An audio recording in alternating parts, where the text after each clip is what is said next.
All right, we had a crazy situation come up at the end of the last week where there was apparently a challenge on TikTok to bring weapons to school, and people were worried about mass shootings in the schools around the country on the same day. Now, it largely didn't happen, although there's a school shooting every day, so I don't know, I didn't track every one of the school shootings, they're so frequent. But of course, parents were very concerned and some schools shut down. So we want to bring an expert here, Charles Marino. He's former supervisory special agent with the United States Secret Service to come on here and talk about it. Charles, welcome. Cenk, thanks for having me. No problem. Out of curiosity, did you work with Dan Bongino at the time or no? I did. Oh, you did? Interesting. I did. Are you allowed to talk about it or no? I mean, we can if you want offline, absolutely. Offline, okay, got it. Okay, now back to the serious issues. So, Charles, this felt like it was pulling the fire alarm at the school, except at every school in the country. Yeah. And so, first, you know the situation better than I do. So, what happened on December 17th? And then we'll get to how do we fix it. Yeah, listen, essentially what we've seen through TikTok and some other social media platforms is, they issue these ridiculous challenges. Some are harmless and some are more harmful, as we saw here with the school threats. And unfortunately, some of these younger children pay attention to this and decide to carry these challenges, if you will, out. And what the TikTok challenge essentially did is it related to the threats against multiple schools across the country, is it put an enormous amount of pressure and responsibility on a number of groups. The social media platform, TikTok in this case, it puts pressure on the parents, on the schools, and on law enforcement. And what happens is, while this turned out to be a hoax based on this challenge, if this had been the real thing and any one of those four groups that I just described didn't do what they should to be proactive, then you've got a really bad event here that starts to come together and take place. Look at this, unfortunately, we have domestic terrorists too. And so if they wanted to use these platforms, by the time the videos got pulled down, it could spread like wildfire, right? So how big a threat is this, and is this going to happen forever and ever, or does social media have any way of controlling this? Well, social media has been forced to put in very much so proactive programs, intelligence programs, keyword search programs, if you will, to identify these threats early. Let's not forget that when these social media platforms came into existence, they're protected by Title 47, Section 230, the Communications Decency Act, where they're not held liable based on what's posted on their platforms. There's a lot of talk about changing that.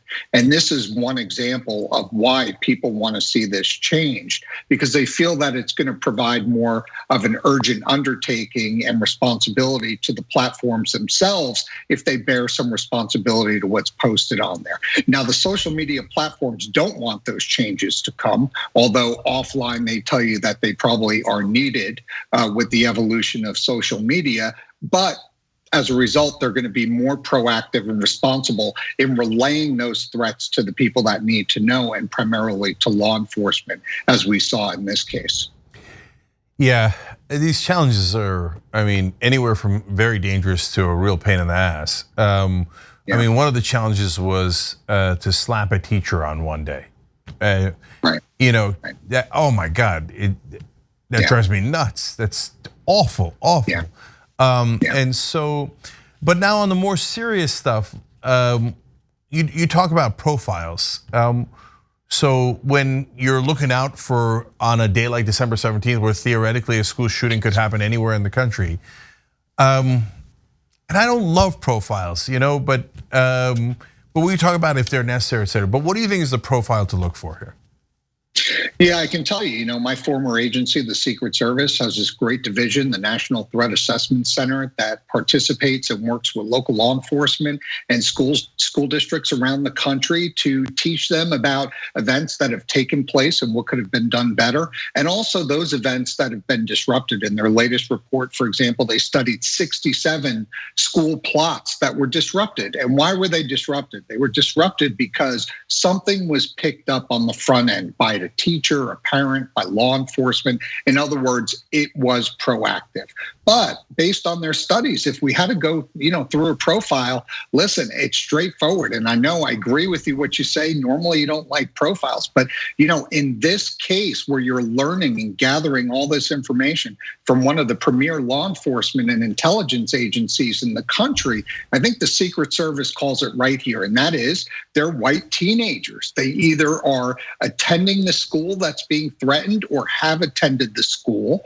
Okay, they're giving off signs in advance that something is wrong and they're getting missed. And the worst part here is that these kids have access. They're finding access to a legally purchased firearm within their home that is just not secured by a simple $100 safe. And I think the example that we're seeing in Oxford, Michigan, is that here we had a very troubling situation. A lot of clues were missed on the front end by the school and others. And then you had irresponsible parents that went ahead and introduced a legally purchased firearm into the equation that was not properly secured. And like I said earlier, then you've got a recipe for disaster. So Charles, I want to come back to the racial part of this in a second, because the racial profiling often goes off the rails, right? And in this case, it happens to be for white people, but that could also go off the rails. So I'm gonna come back to that in a second. But I don't mind behavior profiling. That makes sense to me. So if you're doing at an airport, target the brown looking folks, I don't love that, obviously, right? But if you're saying, hey, the guy's acting nervous, he's sweating, there's, okay, well, look, not everybody who's nervous and sweating at an airport is a bomber, but could a higher percentage be? Yeah, could be. So the behavioral targeting makes sense. So in this case, young males as opposed to young females, come on. Any realistic look at it says, if you're gonna profile at all, you're gonna narrow the field at all, you should look at males, right? That's obvious. We don't need to debate or discuss that, right? But so one part where the right wing would say no is, if you got guns in the house, I think it's fairly obvious that you're more, it doesn't mean that you're going to be a shooter, and everyone is unlikely to be a school shooter, right? But of the people who do school shootings, I would imagine a massive percentage of those have a gun at home.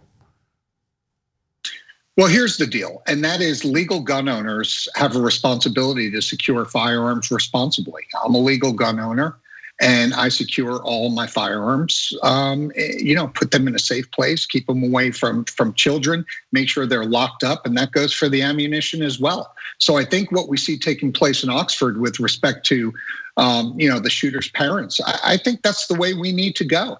Parents need to bear some responsibility. And if at the end of the day, all of this anarchy is being caused by the fact that this individual, this child, is able to get his hands on a legally purchased firearm that's not put in a $100 safe in the home and kept out of their hands, then parents need to bear the responsibility. This is not gun control. This is about doing the right thing if you go out and legally obtain a firearm. End of story. And as well as the profiling goes, listen, unfortunately, you alluded to it at the beginning of the interview here. And that is, we have way too many of these that have occurred across the United States in past years. And so as a result of that, we are able, agencies like the Secret Service and the FBI are able to go back and look and say, what is the profile of the type of individuals that are carrying out these attacks in schools? And the facts are there. The facts are there. Yeah, so Charles, I was gonna ask about that. So obviously you're not anti-white, you're white, right? And I don't know what your right, and I don't know what your politics are, and that's not relevant in this context. But what I'm curious about is, okay, if it turns out as you're indicating here, the data says it is overwhelmingly white young males that do the shooting. Do you have any idea why? Because Socioeconomic conditions, that makes sense, right? In certain kinds of crimes. And some races are more heavily represented in different classes, right? It's different socioeconomic classes. So there's logic that you can trace back to, oh, that's why it's happening, right? But in this case, why white? Yeah, that's a great question here. As far as stopping the threat, let me say this as it relates to race, right? As a security practitioner here for well over 25 years, you're never going to focus on race, right? In the case of protecting schools, you want to make sure that you have redundancies in place to prevent an attack like this from occurring, right? So that if you have a failure on the front end with the social media platform, or you have a failure with a parent, or something gets missed by a teacher, ultimately you want to make sure that you have something in place at that school that's going to prevent this individual from coming in with a firearm, right? And that raises the question, do you have screening? Do you have magnetometers at schools? Do you have bag checks at school? I'll leave that to the school districts, but I can tell you right now, I don't think we're too far off from that, and you see that being implemented across some schools. So I agree with you. As far as focusing on a race based on the history of who's carrying out these attacks would be a bad thing. You want to protect against all threats that could be coming your way and not focus on one specific race. To your larger question, I wish I could answer that. I do not have an answer for that. Why it's focused on white teens.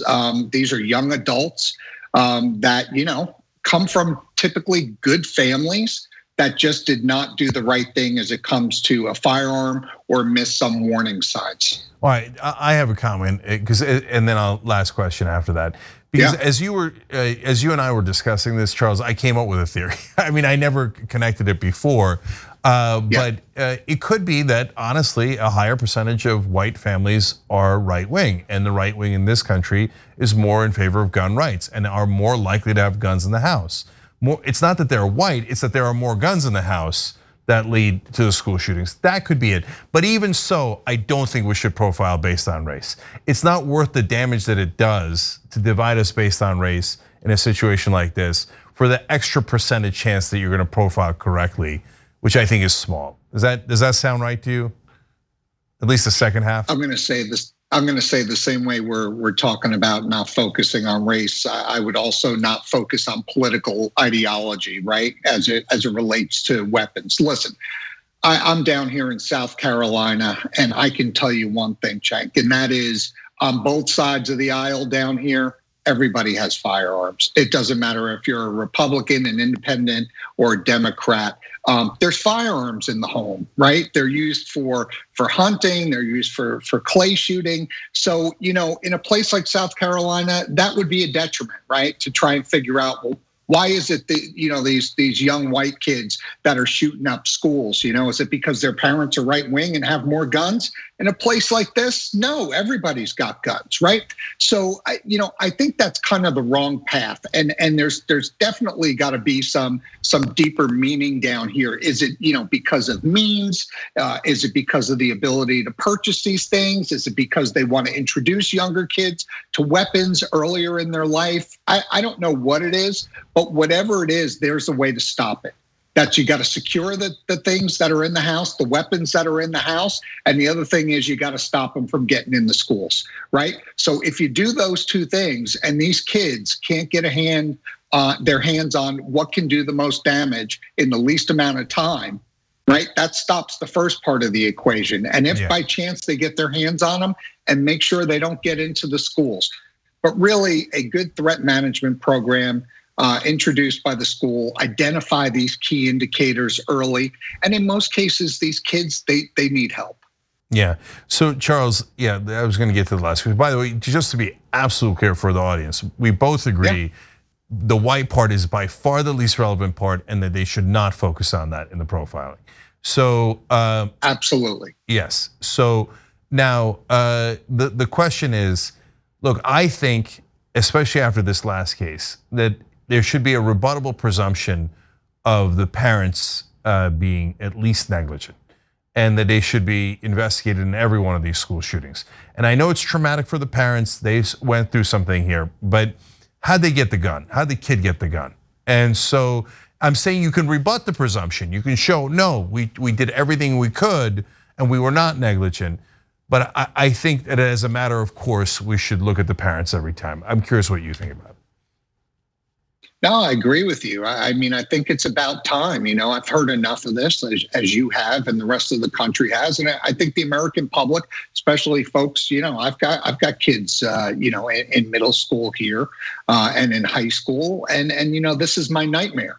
And quite frankly, I'm getting tired of hearing about it. And the parents bear responsibility, and that is, listen, the Michigan case was just the ultimate fail. I mean, this kid did not show up to school on day one and start displaying, this concerning behavior on day one. This behavior was going on well in advance. I can guarantee that. So one, the parents had to have known about it, right? And if not, then they missed some serious signs. But I'm going to say that they observed this disturbing behavior previously. And then to go out and introduce a handgun into the equation and not secure it it is negligent. You use the right word. And they're being charged well above negligence right now. I mean, they're being charged for the actual murders. So we'll see what kind of precedent this sets. But at the very least, parents do need to be held responsible for actions like this and kids getting their hands on handguns. And you know what? I hope this does set the right tempo around the country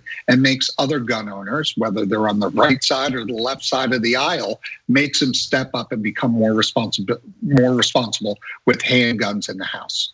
All right, makes sense. Charles Marino, security expert. Yeah. Thank you for joining us. Really appreciate it. All right, thanks, Chuck. Thanks for watching The Young Turks. Really appreciate it. Another way to show support is through YouTube memberships. You'll get to interact with us more. There's live chat emojis, badges. You've got emojis of me, Anna, John, JR. So those are super fun. But you also get playback of our exclusive member-only shows and specials right after they air. So all of that, all you gotta do is click that join button right underneath the video. Thank you.